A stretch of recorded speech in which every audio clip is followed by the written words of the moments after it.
Young and old. This is a youth month, youth focused event. But I see there are older people, but they look very young in spirit. So it's, to welcome to all the young people here, everyone, young at heart, young in spirit. My name is Bruce Kadali. I'm with the Institute for African Alternatives, this organization here. I'm not going to take long. You can find us on the internet. It's called, the short is called Ifaa. We do a lot of public engagement work on important issues that affect communities. And one of the things that we take up is environment, climate, green spaces, and just tackling the legacy of apartheid as we live it.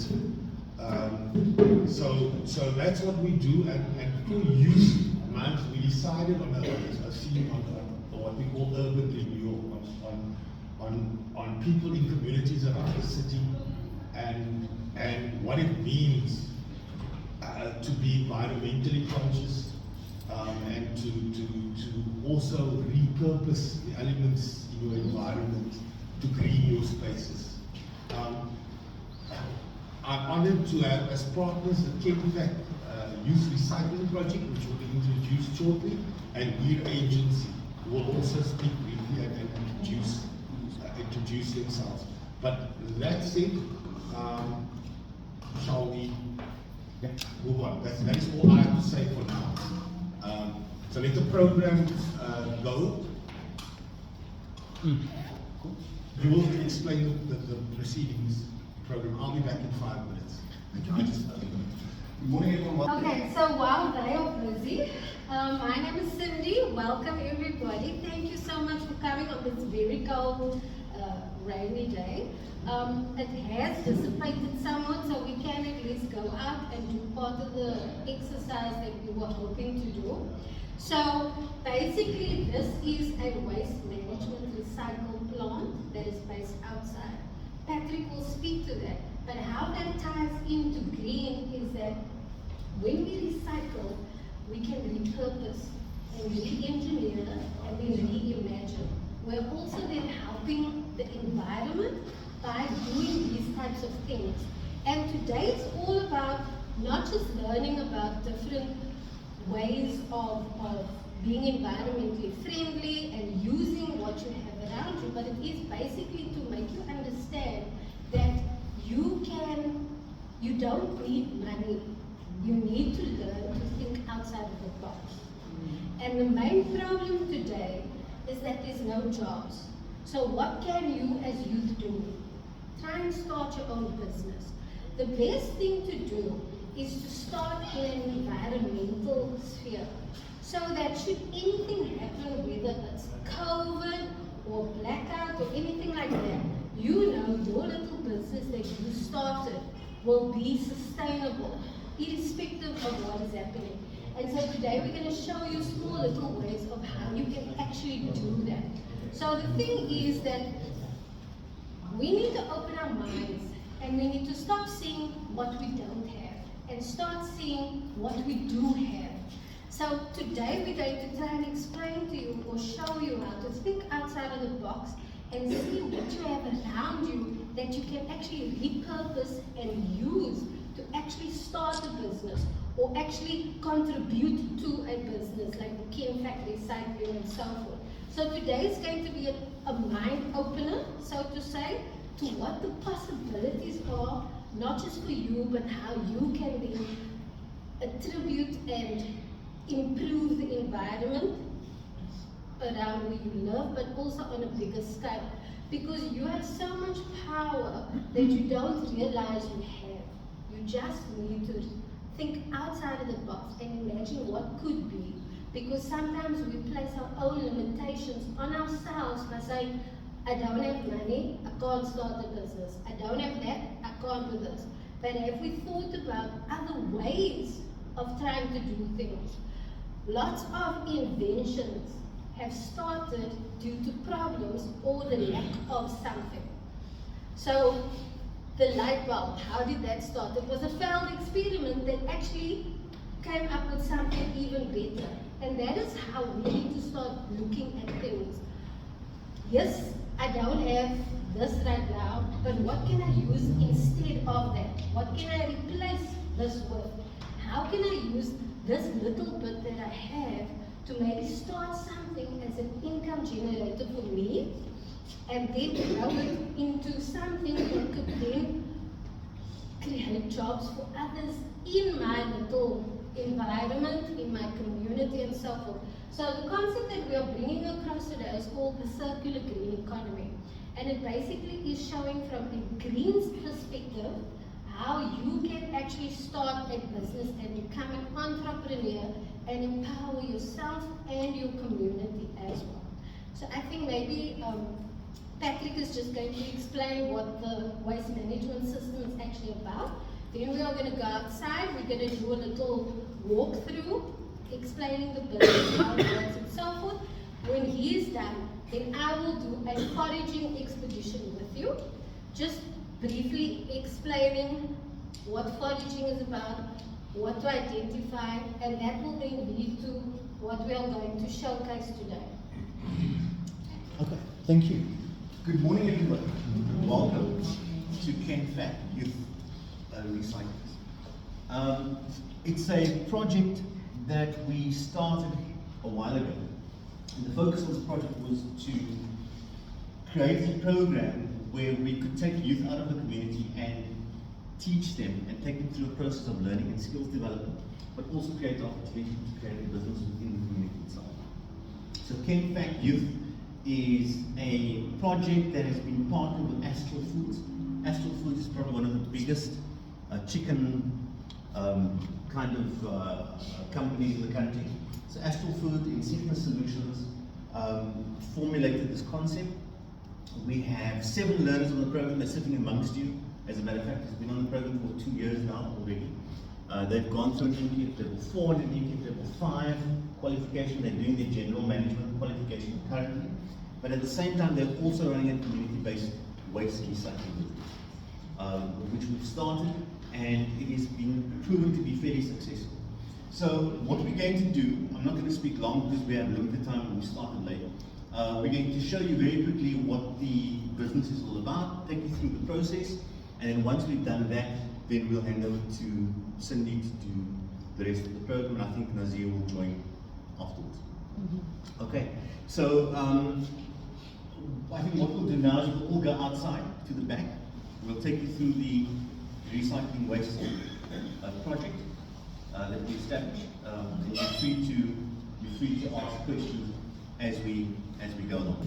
So like I mentioned before, the purpose is to be able to use what you have around you should anything happen, because you want to be sustainable, whether there's a pandemic, whether there's a blackout, whatever.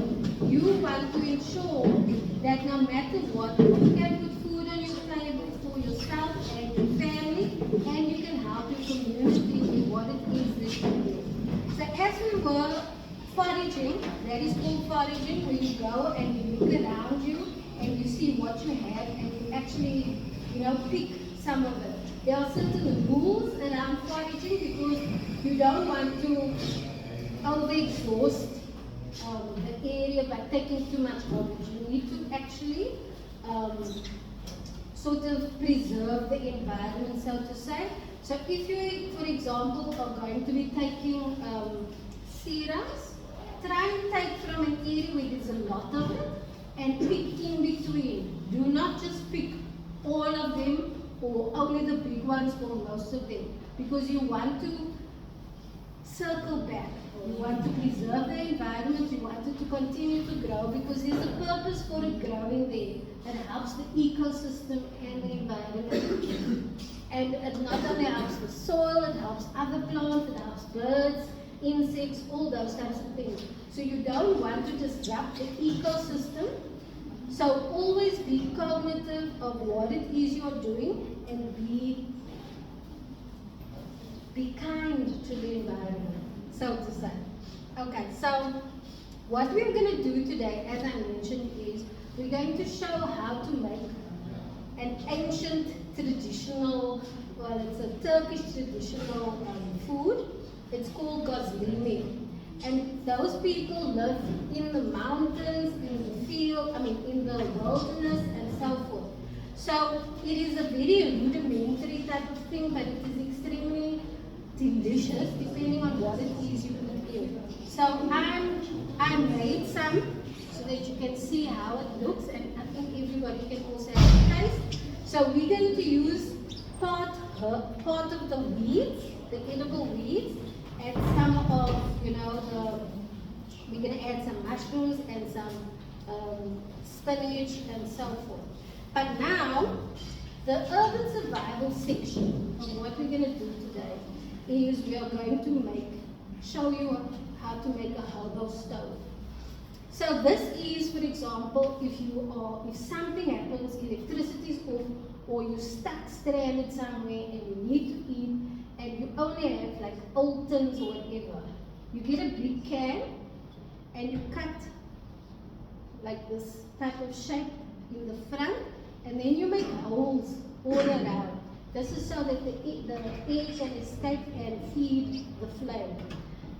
So any size, this size and bigger will be great. Then you will use a tuna tin.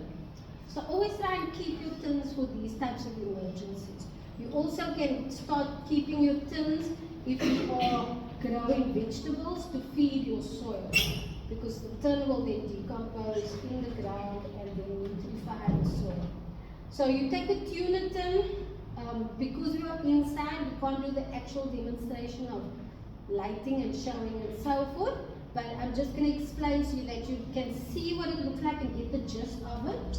You would then take a piece of cardboard, maybe a box, and you would cut it into strips, and you would start rolling it up, and you put the rolled strips in here. So you fill the tuna tin with rolled cardboard, okay? Then you can use old cooking oil, so also keep that. Always try and reuse and repurpose what you have instead of just discarding it. So as you can see, these are ways to actually use what you have at home. And you don't need to say, oh, I don't have this, oh, I don't have that. Think of ways to use what you have for what you need. And then you would soak it in the old oil. What you can also do is use old candle pieces, melt it, and also throw that over. Anything that will cause the cardboard to ignite, that is what you can also do. Also your nail polish swabs. So if you use cotton wool and nail polish remover, keep that. That also can be used as fire lighters. So now you put your cardboard in your tin, and now you light it. And then you would put that over there. Your fire will then start. Can everybody see? Okay, your fire will then start. This will start getting hot. You can use it directly, but it's the surface area is too small. So on here you can maybe only boil a cup of water. But if you use something bigger, like you take another tin, maybe a beans tin, the long normal tin, and you cut it.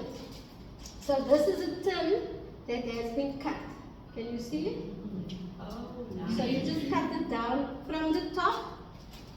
From the top, you cut, you cut, you cut, and you leave a piece open as a base. Okay?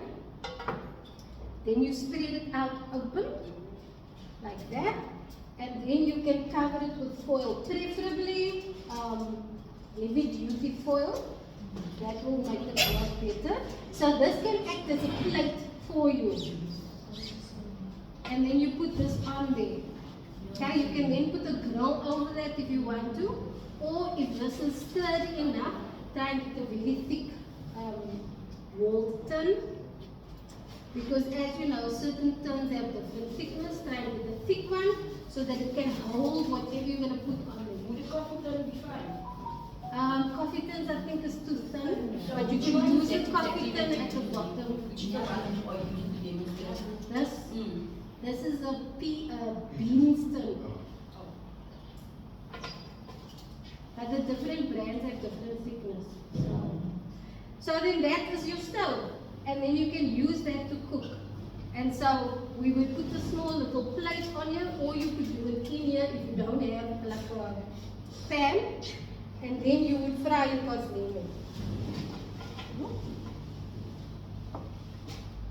Okay, so today the cosmini that we are going to be using is, we spoke about the serums. These I picked yesterday, so they wilted a bit.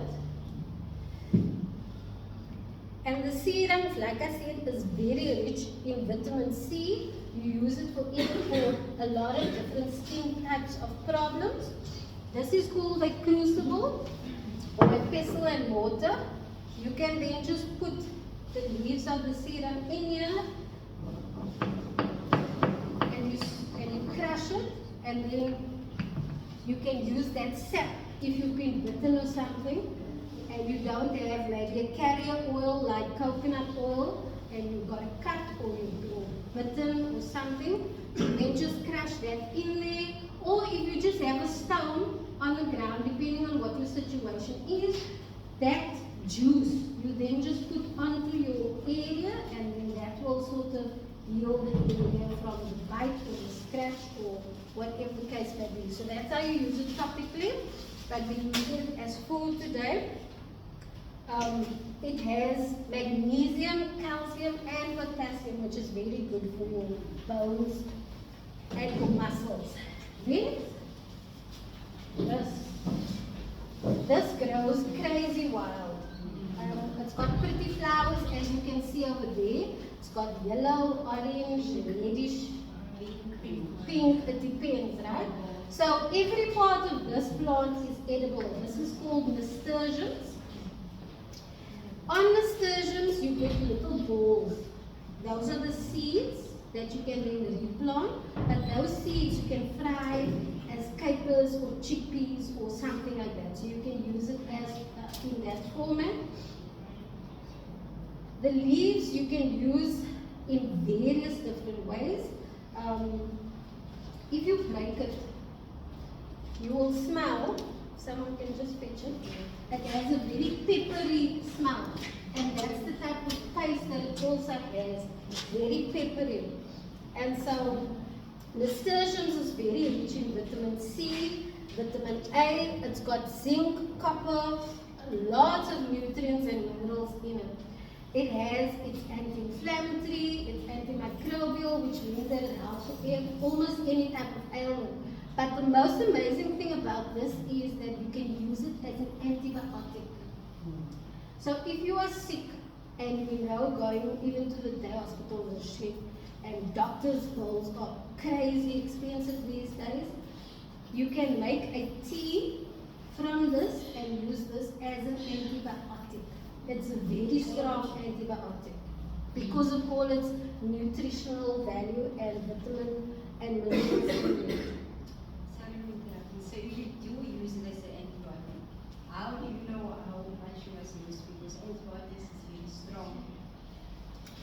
Okay, you can just use a few leaves and just soak it, let it steep in some hot water and drink it. And not just the water. When you, okay, so As a tea. when you grind it, it becomes like slime. No? Yes. Yes. So you just, yeah, one leaf in itself can be used as an antibiotic because it's so potent in what it actually contains. But use 2 or 3 leaves and drink it as a tea. Or you can dry out the leaves and make a powder of it and store it in a cool, dry place.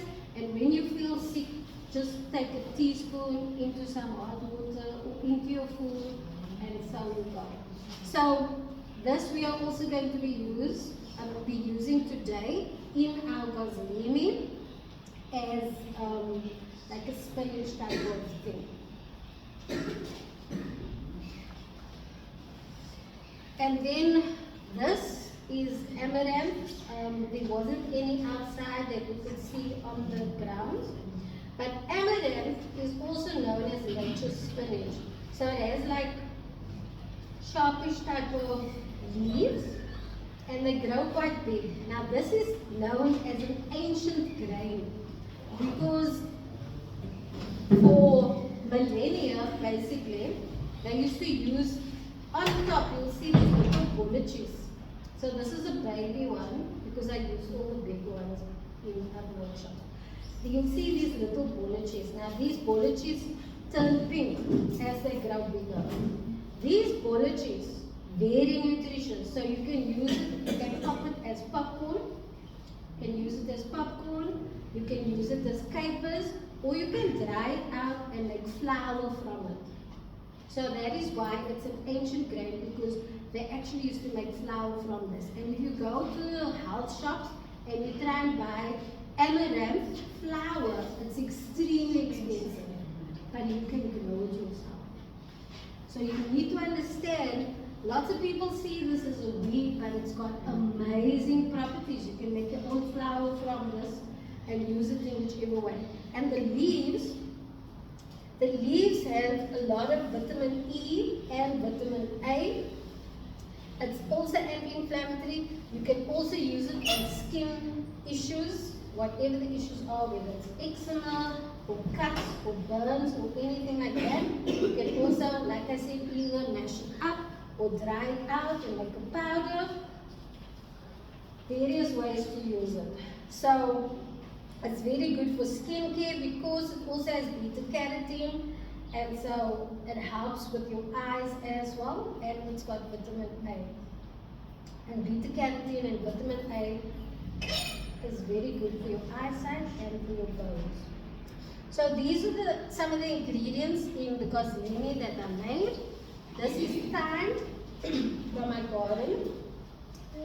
Thyme helps with respiratory problems. So if you have bronchitis or cold or just a blocked nose or congestion, you can just eat some of this, or you can make a tea from it. It will open up your nasal passages very quickly, and it will really help your congestion in your chest as well. But as you know, thyme gives lots of flavor to food also. And then this is just wild garlic from my garden as well. Garlic in itself is also a very strong antibiotic. Wild garlic isn't as strong and potent as normal garlic, but wild garlic also has a lot of medicinal properties, and you can use the leaves as well, because the allantoin in the garlic, which is the active ingredient that gives it that potency, is in the leaves also. So if you chew on this, the bigger the leaf, the more you'll taste the garlic taste. So you can even use wild garlic leaves in your stews, in your food, or as a tea, as an antibiotic. So these are all the things that we put into the gosling. This basically is how it sort of comes out. It is a flat bread that you just put stuffing in, and then you fry it on something like this. So you would start,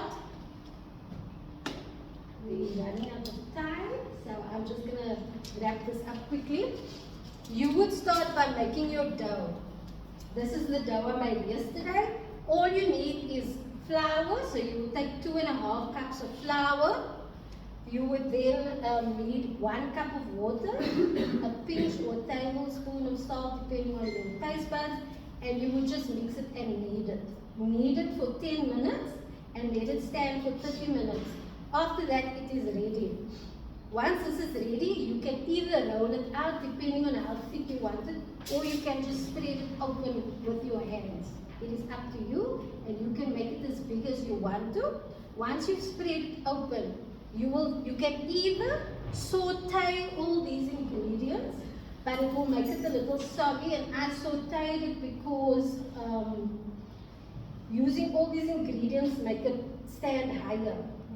So if we use the raw ingredients and spinach, it would be quite thick. So if you're in an environment where sauteing it will be a problem, then you just use all these edible weeds and you put it in your gosling, and then you close it, almost like a half moon type of thing. And then you would put it in the pan, and this is how it would come out.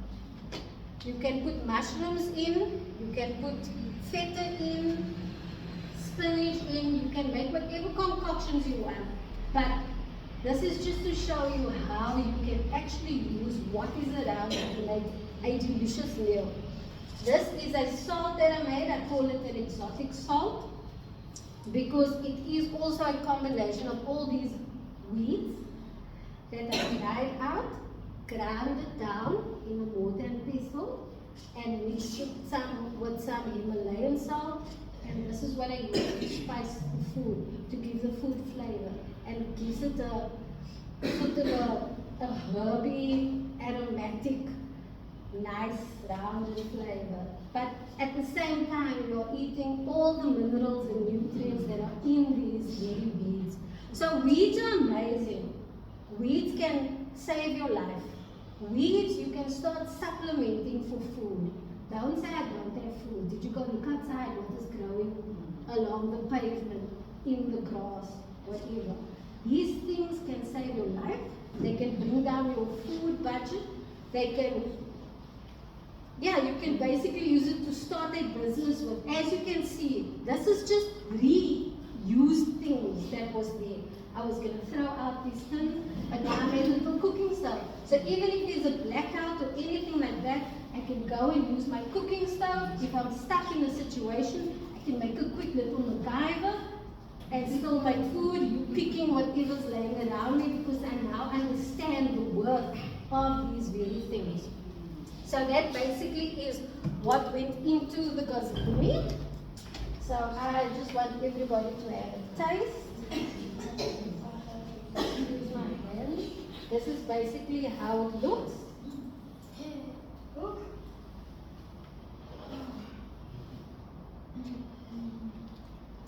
Each one.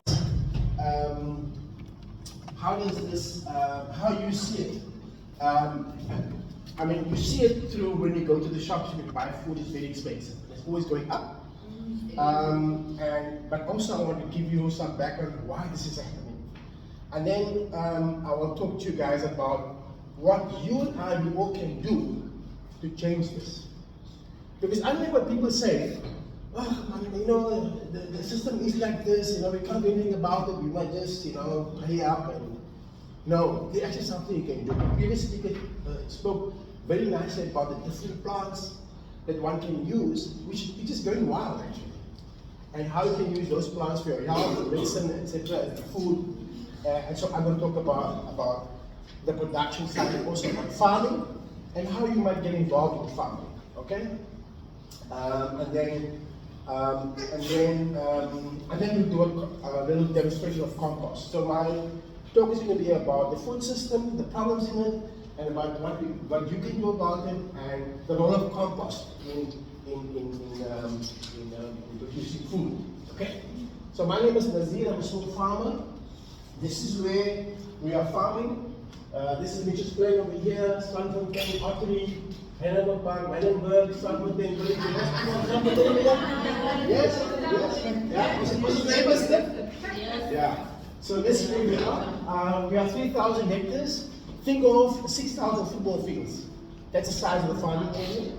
And we at the campaign is working towards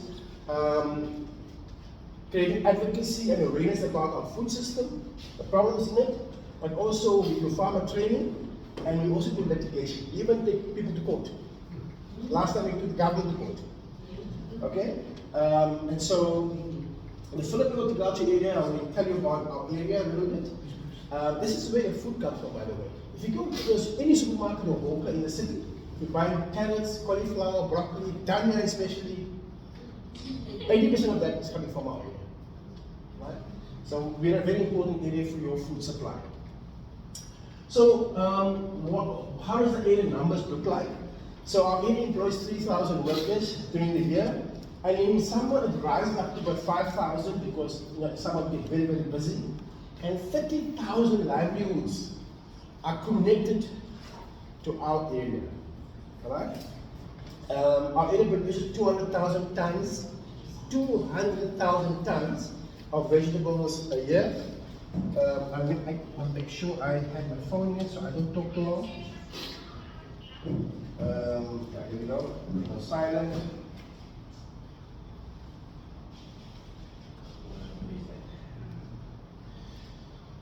60% of these vegetables actually go into the informal economy. In other words, it comes to you via your shops, your local shops in the area, your spazas, your hawkers. That's where this food is. It's the same carrots, the same spinach that you buy at the supermarket, you buy also at the hawkers in the small shops. Okay, and our area is important for a lot of religious and cultural traditions in our communities, especially Xhosa in the Muslim communities where they slaughter animals for certain religious and traditional purposes. And in our area, we are selling almost 50,000 units of livestock, cows, sheep, goats, chicken, and even eggs, every year into the community. And people also come, as a Muslim, people also come and kurban in our area and cut up meat and so on. Yes, we are a very important cultural and food hub for the city. But our area is also very prized for developers who want to develop the area for luxury houses, for Reimagin. Okay? And so we are trying to stop these developments to protect our area. We have gone to court in 2020 when we took the city of Cape Town, the provincial government, and a developer whose development is worth 45 billion rands. Took them to court and said, no, we don't want this development. We won, and now they're appealing. I'll give you some images of our area. The first image is this one. It's a little video that shows the amount of wetlands in our area, the bird life, and what happens to this land as well. So this particular area of the PHA floods in winter, but in summer it dries up, and then farmers start farming. Okay. See if I can get this thing going. Bismillah.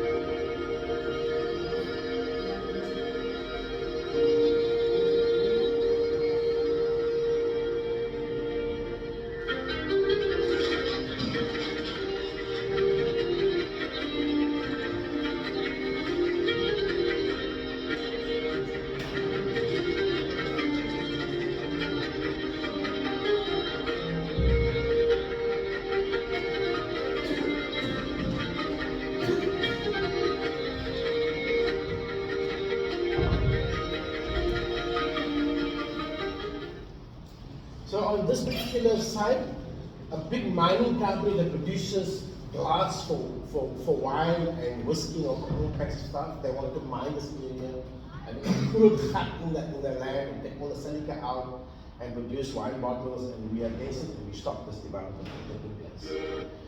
So why is the area so productive? You know, we've been told, a lot of studies have been done on our area that we're told that actually our area is the highest producing vegetable area per hectare in the whole country. Why? Because of this. Because our area has a aquifer, which is like a bath sponge that holds water. And this sponge is where we get our irrigation from, water from, right? And it's a huge sponge, right? It's a huge sponge and makes our area drought proof. And the sponge actually covers most of the city. It's one of the biggest aquifers in the southern hemisphere. You don't see it, but you know where you see it? If you drive around and you see bulrushes and wetlands, that's where you see it in winter. It somewhere disappears. And so this whole area is part of the aquifer. But ours in the Philippine horticulture area is the most sensitive part of this aquifer. This is what the aquifer looks like in the ground. It also runs under Swanfontein village under the seabed. Right, so it's close to the aquifer. Okay? There's so much water in this aquifer that scientists have measured it in 2018. Remember we had a day zero pricing, water prices? We had to take 1 minute showers. Remember that? Yes. If you had a shower, if you're lucky enough to have a shower. And then we also had people put water meters, government put water meters in our houses. During that time, we were okay. We had enough water. Yeah. So the government decided in 2018 that they can use our area and the water in our area to to supply additional water to everybody in Cape Town.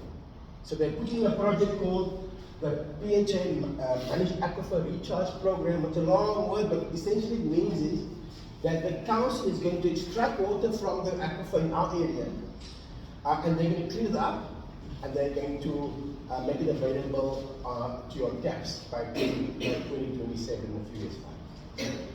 And this will give us the insurance that we have another drought like we had in 2018, that there will be more water available, because you cannot only depend on the dams.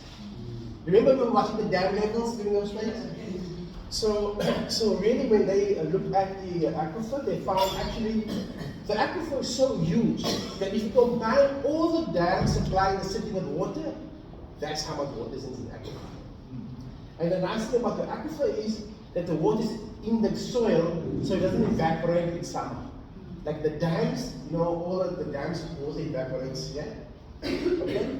And so now this recycling, this water recycling also means that now all our wastewater going to the Zikuflay wastewater treatment plant gets cleaned up and then pumped into the soil, and then the water flows in the soil like another filter, and then it's going to be pumped out, cleaned up, and then put on a water system. So the license agreement for this aquifer is that the council must, if the council take 1,000 liters, they must find 1,000 liters somewhere to put it back in. Back in, okay? So that's the value of our area. Our area is important for our food supply. Our area is important for our water supply, especially when we have droughts again. Do you know that the latest research is that while we had a 2018 day zero water crisis, it was considered a 1 in a 100-year event. Under conditions of climate change now, they expect us to have this event every 10 to 15 years. So we are not out of this thing, out of the crisis. We are still facing more climate shocks as we go along. So that's the value of our area to everybody in the city. Now I want to give you some bad news about our food system. Our food system has a big paradox that our farmers are producing a surplus of food. A lot of this food is being exported. In the meantime, people at home in the country are starving. Did you know 20 million people in this country don't know where the next meal comes from? Did you know 1 in every 3 child in this country, 5 years old, are actually stunted because they're not getting enough food in their first 5 years of development. And so part of the problem of this food system is that only 4 supermarket chains control 80% of our food. So which means they can dictate prices. Yeah? There's no competition amongst them. Then we have hungry people that have no food, the food is expensive, and then also the other problem that we have hungry people, but we also have obese people. Hungry people who don't have access to enough food, good food, like this good food here today, this morning. And we also have obese people, especially children, who eat all the wrong foods. Nee? Hulle gaan burger joint toe, hulle gaan allemaal die plekke toe, and they're eating the wrong kinds of foods, highly processed foods, not like food like this that you have. Nee? Okay, so now I'm going to give you play you a small 5-minute video that kind of makes me talk less, and you guys get to watch it. Nee? Alright? And this is important for us to understand because we need to understand what is the problem. Yeah? If we don't know what's the problem, we don't know what solutions are we going to be able to come up with.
stop there.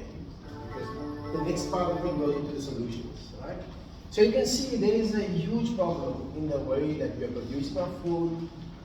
The food waste now, but you know, in our country we produce 30 million tons of food, and 10 million tons of that food goes to waste. Even before this starts. Okay? So we have a huge problem. And the way that farmers are farming our food using chemical fertilizers, pesticides, all kinds of chemicals, right? It's destroyed our soil. Our soil around our soil is acidified, and this is decided now by the United Nations Environmental Protection Agency. And out of this poor soil comes poor quality food.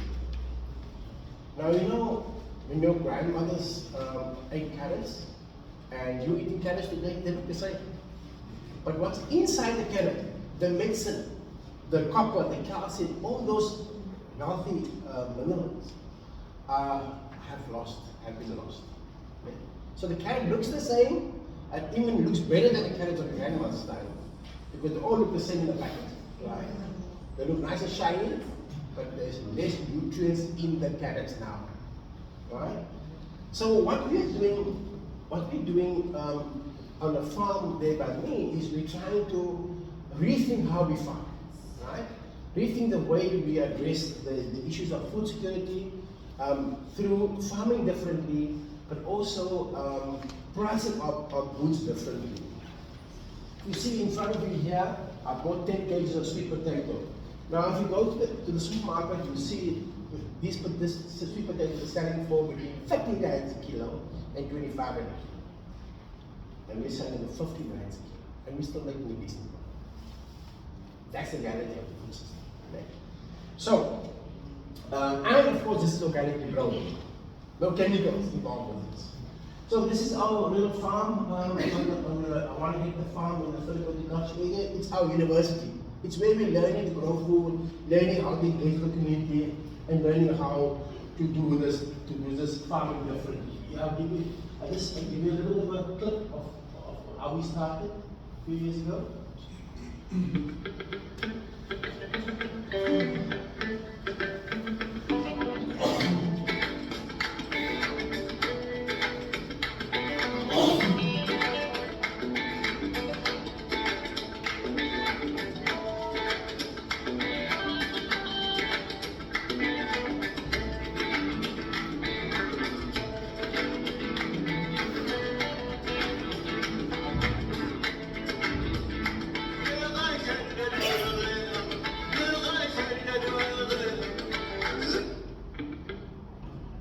A little clip of how we started the farm. There's a barren piece of ground, there was rubber in the ground, we had to clean the rubber out, we had to carve the parts in the ground, and clean it up, and we had to plant and turn the farm into a organic farm. And our main ingredient for farming in a way without using chemicals is compost. Compost is our natural fertilizer. Okay? And this compost is made from organic waste. Organic and biodegradable waste. Now what does that mean? Okay? It simply means that the food that we don't consume, the peels of the potatoes, the peels of the onions, the banana skins, and the food that's left over in our plates in the restaurant that they throw away in the garbage, and paper, cardboard, anything that can degrade is what is called organic waste. And so you turn that organic waste, there's a process of doing that, which I'll explain now. There's a big science behind it, right? And then you turn it into compost. And then compost, we put it in the soil, and that gives you healthy plants. What we do on the farm is we decided a few years ago not to even use organic sprays. So you know you get chemical sprays, but you also get organic sprays. People make farm garlic and chilies and all kinds of stuff. We even stopped doing that because we figure if we want to kill one pest, one insect with that spray, you also kill the beneficial insects. Because how do you know, how does the insect know the difference between, okay, I mustn't go to that plant because it's got chili spray on it, right? So we use nature as our teacher. And one of the things that we learned, our first teacher was actually the ladybird. One year we had sunflowers on the farm, planted sunflowers on the farm for windbreak in summer. You know how southeast is very tough here. And then we realized actually the sunflowers attracts ladybirds. And then we realized, hey, the ladybirds, they like to go to the cabbage, cauliflower, kales and eat the aphids. And the aphids is a problem for us. And we were trying to spray for aphids. So our learning is about how to understand the relationship between insects and plants in the environment. The more we learn from that, the more we understand how to manage our insects in a different way. And now we're planting a whole bunch of plants, including thyme and nasturtium, and all kinds of plants that attract all the lovely beneficial insects. And they do the work for us in eating the pest insects. Okay? So out of this focus on building healthy soil with compost and not using sprays, remember this, right? The bad quality of food. Now we're getting a better quality of food out of the soil, right? So here's a good example of carrots. Why are we eating carrots? We're eating carrots not because it tastes nice and makes us nicer food, but we're eating it for its medicinal value. And all the medicine in the carrots, the antioxidants, the polyphenols, the calcium, the copper, etc., are actually what is making us and keeping us healthy and sustaining our bodies. Not the carrot itself, but the medicine inside the carrot. Right? So I'll give you an example of antioxidants. Antioxidants are molecules that fight free radicals in our body that cause harm to our body. Right? That's the medical term, right? But did you know that you'll have to eat 90 carrots, 90 carrots, 90 carrots from the supermarket and a farmer who grows it with chemicals, compared to just one carrot from a farm that has healthy soil to get the same amount of antioxidants. I won't tell you science with it. By the way, it's 59 a kilo. But it's because the food is so poisoned. Right? Why we love spinach? Right? We love spinach because it has a high iron content. Iron is good for bone structure and so on. But you have to eat 14 spinach leaves to get the same amount of iron compared to just one spinach leaf grown in healthy soil. Now, I'm not trying to study my veggies. There are a lot more studies like this that show this is the truth about our food. We think we're eating good healthy food, but actually it just looks good. Right? Okay. So I want to suggest 5 ways for us to become revolutionaries, to fight the system. And I don't mean picking up a gun and joining Hamas. Right? 1, grow some food. Yeah, your previous speaker talked about all the wonderful things that are actually there in your garden. And if you understand them, those are that can save you money, because you or your parents don't have to buy that in the supermarket. So you're saving money. Right? And if you take it to another level where you produce for your neighbors and community, you can also make money out of it. Okay? Number 2 is my favorite. Become a farmer. We need young people in farming because we need really good food. Okay? Do you know that the average age of a farmer in this country is 62? They are all retiring, right? And there's almost no organic. I mean, do you have organic food in your community yet? Tell me. No. Why? Because there's a farmer producing organic food. So if there's nobody producing enough organic food, which means it will be in demand. It's in demand, right? Because that's why it's so expensive. And we don't have any organic farmers to do this. So really, growing food, vegetables, herbs, flowers is very profitable. Right? You ever seen a poor white farmer yet? Exactly. Best case scenario. So 5 million people in this city have to eat vegetables. And if you can diversify organic vegetables, that's your market. Right? One of the things that we've done over the years to stop this development, right? Is the 94-hectare exclusive trading development, where the developer wanted to put up a private school, 10,000 luxury houses for Reimagin. We stopped it in 2022. The developer gave up, and sold the land to the Department of Rural Development and Land Reform. Right? And we as a cooperative of farmers have now applied for this land. Right? 94 acres. And on this land, we want to start a farmer incubator program. We want to train, upskill young farmers to become commercial farmers, right? And we want to see 70 farmers on this land, between 1 acre and 1 hectare, right? And we have, the campaign offers a farmer training, a 1-month youth farmer training camp, 1 month long, with a stipend. They can start to bring young people and those who like to grow food, those who are passionate about it, yeah? Train them and help them and choose them to join a cooperative to access land in our area. That's our program right now. Our first training session is starting next month in July. Okay? And here's the invitation to whoever is looking at me. You're wondering if I'm with Kupus. You can see me afterwards. I have a card, you can contact me if you want to join us on that. And we're looking particularly for young people, yeah, and women. Okay? If you can't farm, then support local farmers. Where is the people growing food in this community, in your community? Where are the food gardens? Go support those people. You know why? Because they're producing better food than the supermarkets. Look out where they are and support them there. And plant trees. You know, trees are important. Do you know the council has thousands and thousands and thousands of trees?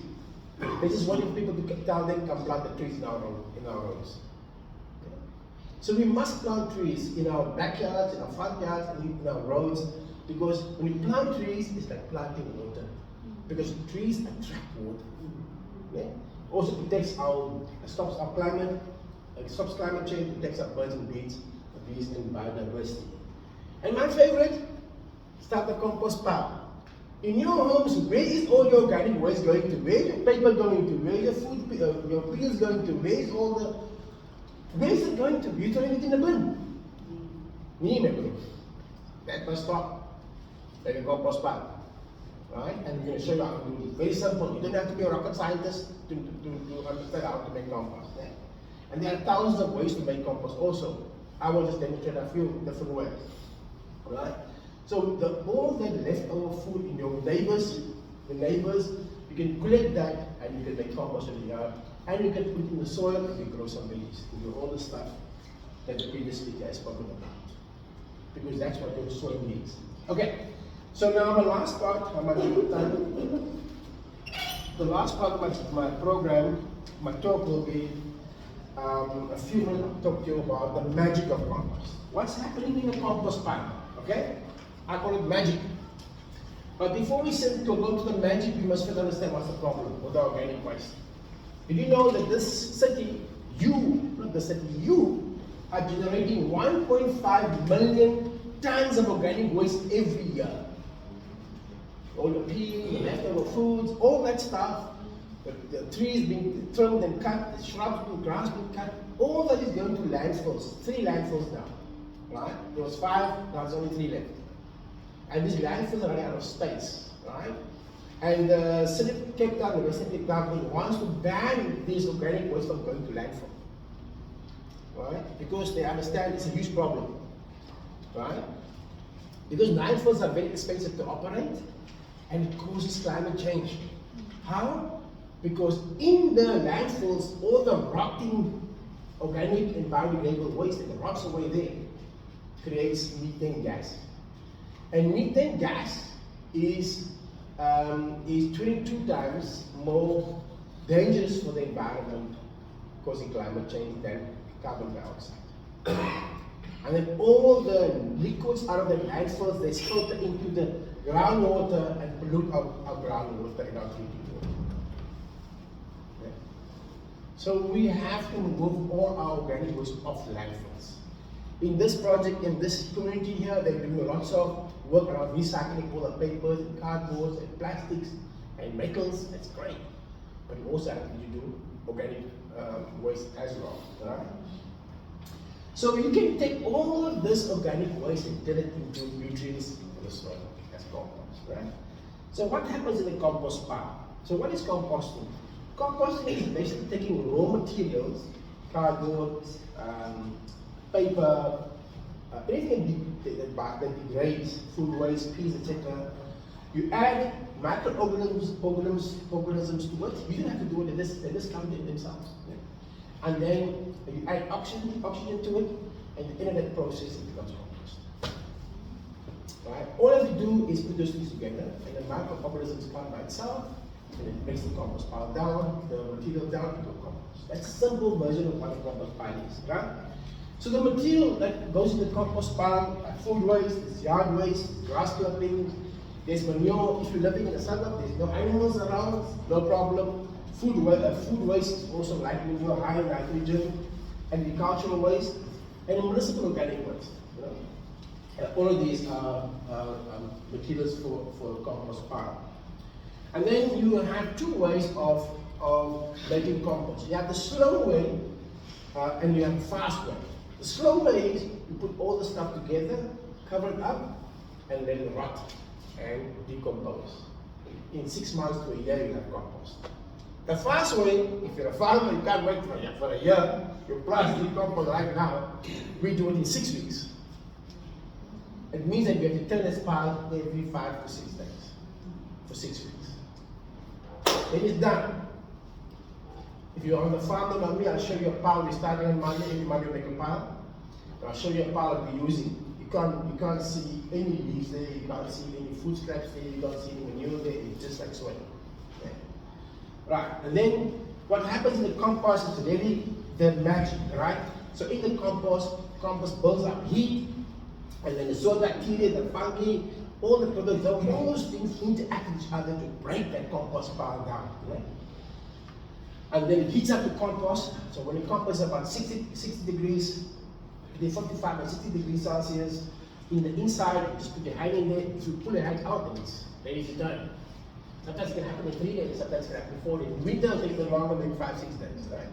And then you turn it. You're gonna have to have a scientist there with the thermometer to tell you what to do, right? Because you can just put your hand in there.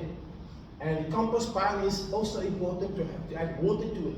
So when you turn the pile, you add a little bit of water, you make it moist. The water and the turning of the pile, which adds oxygen into the compost pile, then breaks down the materials faster. Okay. So that is basically what the compost pile is. And out of the compost, you put in the soil, and you make lovely sweet potatoes. Yeah. Is anybody taking that picture? Yeah. So sweet potatoes are very healthy. You know, sweet potatoes are more healthy and more nutritious than ordinary potatoes. So this is one of the things we grow on the farm. We grow cabbage, cauliflower, broccoli, all kinds of stuff. And we experiment with different things. We have lots of experimentation planted in between some of the plants and the hedgerows and so on. So yeah. Okay, I'm done.